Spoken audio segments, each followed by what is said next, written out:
বলেন শক্তির চর্চা করে না যে দুর্বল হবেই সে হবেই সে হবেই সে।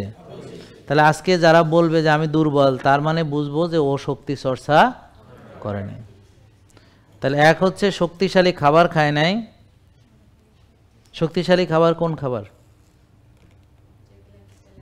না, হ্যাঁ, মানে রিয়েল ফুড, যেটা আল্লাহ যেভাবে দিয়েছেন। সব খাবারের শক্তি সমান না,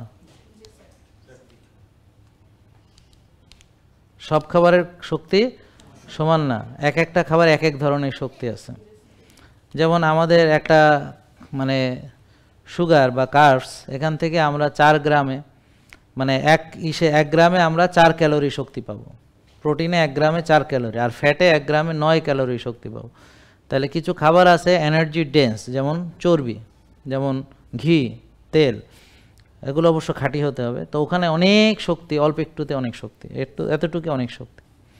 তাহলে আপনি যদি শুধু ব্ল্যাক রাইস খান তাহলে যতটুকু খেতে পারবেন, কিন্তু এখন যদি এর ভিতরে একটু ঘি নারকেলের তেল দিয়ে দেন তাহলে অল্প একটু খেলে অনেক শক্তি পাবেন। আর আমাদের প্রিয় নবী হজরত মুহাম্মদ সাল্লাল্লাহু আলাইহি ওয়াসাল্লাম কি বলেছেন, যে মানুষ আসলে এক লোকমা খেলেই তার হয়, হ্যাঁ, কিন্তু সে বেশি খায়, তাই না? এবং একটা পাত্র সে খুব খারাপভাবে পূর্ণ করে, সেটা হলো তার পেট। তো খাবারের সর্বোচ্চ সীমা হলো, এমনি শীত দ্বারা সোজা রাখার জন্য যতটুকু দরকার ওটুক খাবারই আপনার জন্য যথেষ্ট।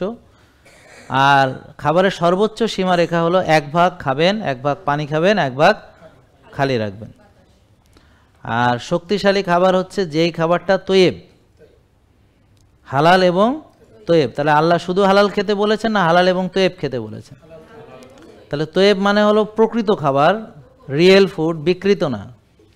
তো যেই খাবারগুলো বিকৃত হয়েছে, বিকৃতি করা হয়েছে, বা প্রসেসড আল্ট্রা প্রসেসড করা হয়েছে, বা প্রকৃতির বিকৃতি হয়েছে, বা জিন মডিফিকেশন হয়েছে, বা যেগুলো উৎপাদনে কেমিক্যাল, ফার্টিলাইজার, পেস্টিসাইড, আরও অনেক কিছু ইত্যাদি ব্যবহার করা হয়, বুঝতে পারছেন? তো এরকম এই ধরনের বিকৃত খাবার যদি কেউ আমরা গ্রহণ করি তাহলে একে তো আমরা কোরআনকে অমান্য করলাম, আর নিজেকে ক্ষতিগ্রস্তদের দলে ফেললাম।